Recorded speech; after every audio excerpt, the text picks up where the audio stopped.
straight in, yeah.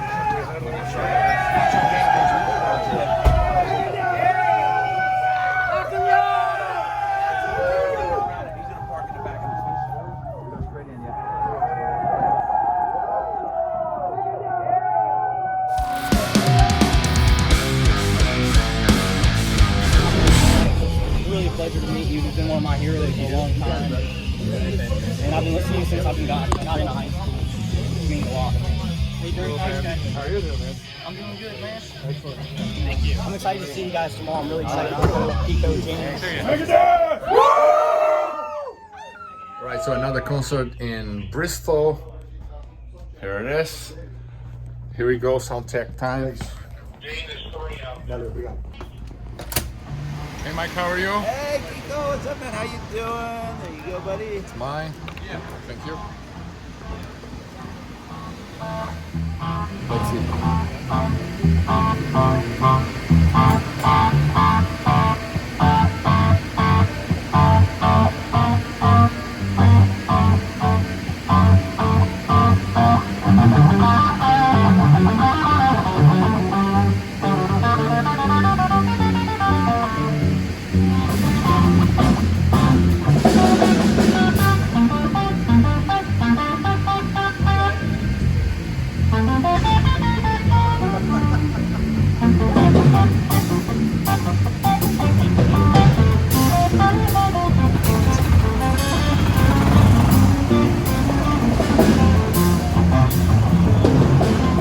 Dinner time now. So let's see what they have for dinner. Let's see.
Alright, so here we are in New York at the Blue Note.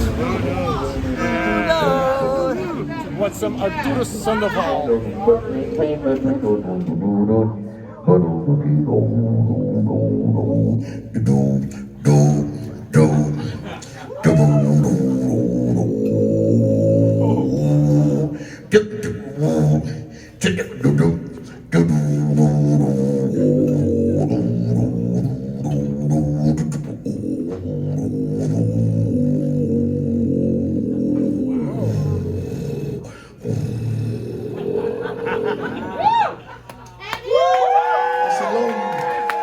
It's a long bass with a long neck. You know.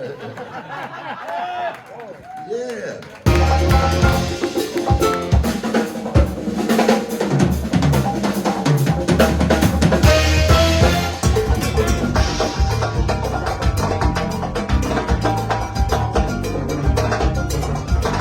As I'm here in the jam room beside those beautiful guitar cases and this nice Live Nation chair, I will answer a few questions from the Q&A. So this one from Konstantin Krusov, and he's asking how long I take to record a song. This varies so much. The new Megadeth album, I did in maybe 5-6 days, all the rhythm guitars, but then we came back and redid some stuff, you know, changed some stuff, so it took way longer than that.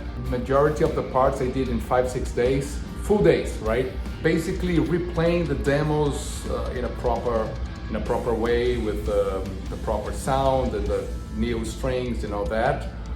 For my solo album, I would say, because I go to the studio not 100% ready, I would say like a song, an afternoon to record the rhythm guitar for a song. If it's an easier song, like a ballad or something like this, I might do 2 or 3 songs in a day.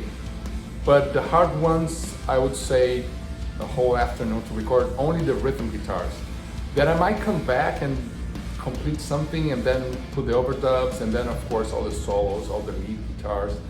So it's a process that it might take a full month, I would say, for record all the guitars for an album. You know, it depends how well you prepare your playing and the demos, you know. So, and then you want to do, you know, guitar changes, experiment different amps, different guitars, and that takes time. You know, it's not the actual recording. Sometimes what really takes time is finding the right guitar, the right amp, some problems you might have, you know, noise and some other things that may happen during the recordings that you need an hour to fix and things like that. The solos, you never know. The solos can be super fast, you just improvise, take a few takes, and then you like the one you just did it, and then you might fix 1 or 2 notes there, and then you're good to go. Sometimes you just keep replaying and trying different things, it takes forever. Sometimes you like the solo, but you think, oh, but the phrase could be a bit cleaner, and then you go back and redo the phrase, and then you prefer the actual phrase that had a better energy, but it's not as clean, and then you go back to the original one, then you try again until you get the, you know, the nice vibe with the perfect playing. Yeah, it depends how crazy you want to go. If you want to go crazy, you can be like years to record an album. All right, so I think it was a good answer, right?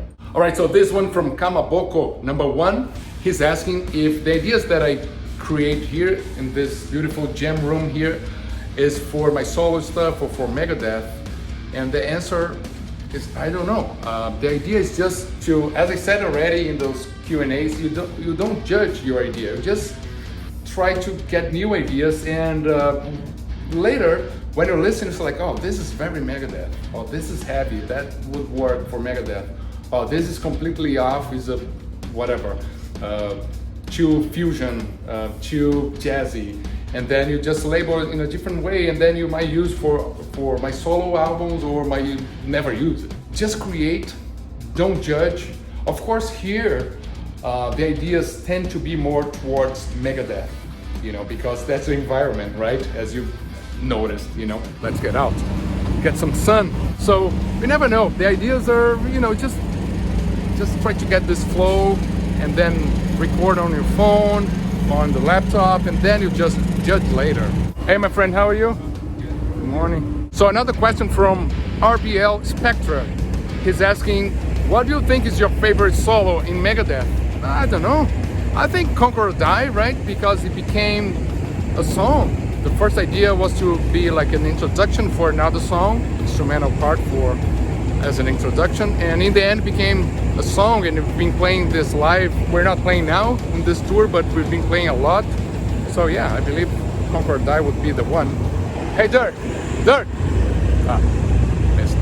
I'd love to one day, instead of the tour bus, just drive with the truck drivers. They're so cool, and they have their own houses there, so it's amazing. I think I answered this one, right? Let's see what's happening inside the bus. Probably nothing, but that's our place to get out of the Symphony of the trucks. Dirk, I was trying to call you. Why do you have your own mug? That's a very good question. That is a great question. I have a great answer. So, and you can send a good message. I can. So, Oh, I actually don't have any here. I was gonna give What? the example. Oh, no, yeah, there. Oh, there. Ah, thank you. So these, like, if you go on tour, you know, and you drink like me, like most people, maybe 2-3 coffees a day, sometimes 4, equals 4 of these times how many people on tour? I have no idea. 150 people at least. So calculate how many cups per day that is. Yeah.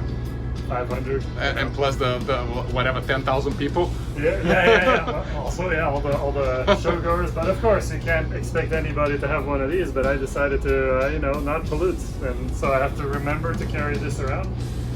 But it's a good habit. Okay.